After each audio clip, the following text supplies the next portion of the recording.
set your world on fire.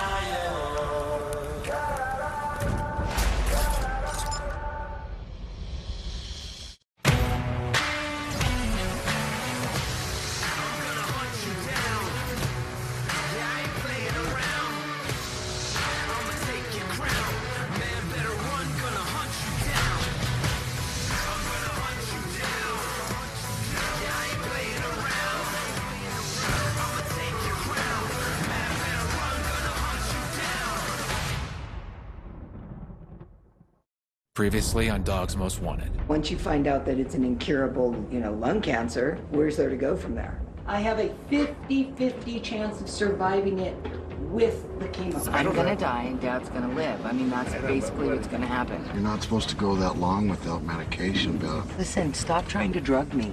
And I pretty much gave up chemo. So if you're not gonna do the chemo, right, you have to find something else. And if you don't find something else, then it's only a matter of time. And tonight, She was sitting down in the bathroom, and all of a sudden she stood up and said, I can't breathe. You always think that there might be a miracle at the end, but there's never a miracle. I told her I wasn't gonna let her die. She was and is and remains Dogs Most Wanted. Today, we also give our deepest aloha to Dog and also for his wife, Beth. I feel very sick. I feel very sad. So I gotta do something to get me out of this mood. She felt better when she bounty hunted. There he goes, there he goes! My honey passed, He went, he's running! and he's whooping on his. Put your hands behind your back, now! Not while I'm alive. Shut up with your please, you got it?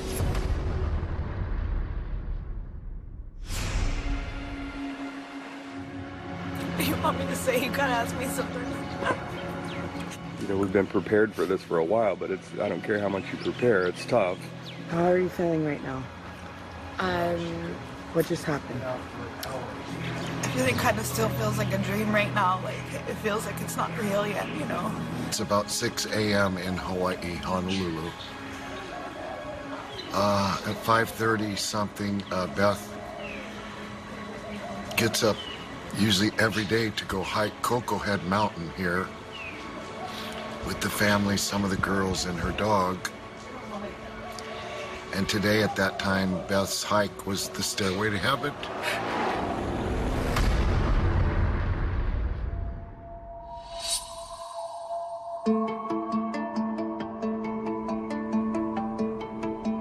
We were flying from Colorado. She started feeling not too good.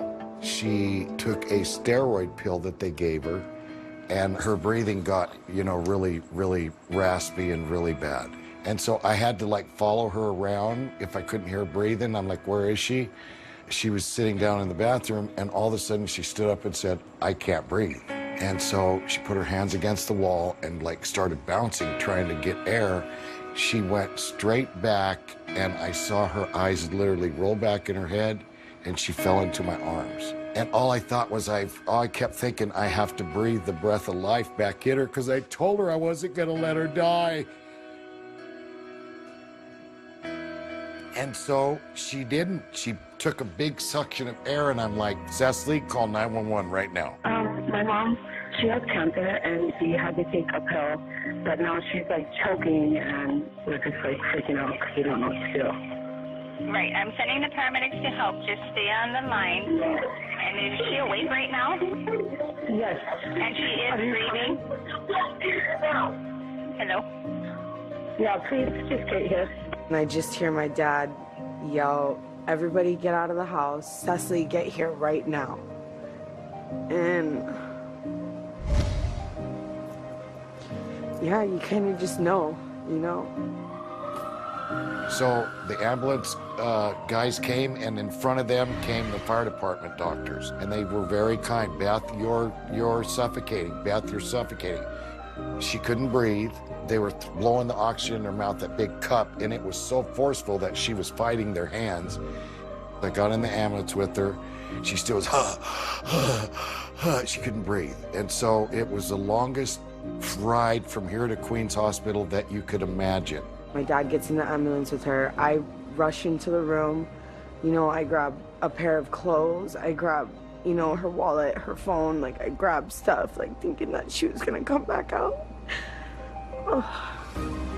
And then me and Lisa rushed down to the hospital. We got there. We get in, and they're like, okay, well, they're still working on her. Like, you guys have to wait a second. Me and Lisa are just looking at each other like, what is happening right now? Like, and especially if they won't let us back there either, then you know that, like, it's not good. So once we got to Queens, then they took her and said, we've got to put a tube down her throat because the cancer is growing all the way across. So I said, go, because I had to get permission. So the doctor tried to put the stick down her throat. The doctor went up there and took his elbow onto the thing and pushed it, and you could hear it go, and blood went everywhere, and he goes, I'm in the lung, I'm in. And instantly she started breathing. I mean, we didn't really know what to do. We just started calling and telling people, you know, if you're coming, you need to come now. Rainey and I had got home, California, then we got the call. It's, you know, the call. And, you know, our heart sinks. First thing we do is online, looking for flights. I knew my friend was dying. I knew she was. I told my husband that I'm getting on a plane. And he said, don't leave me behind. And I said, I won't.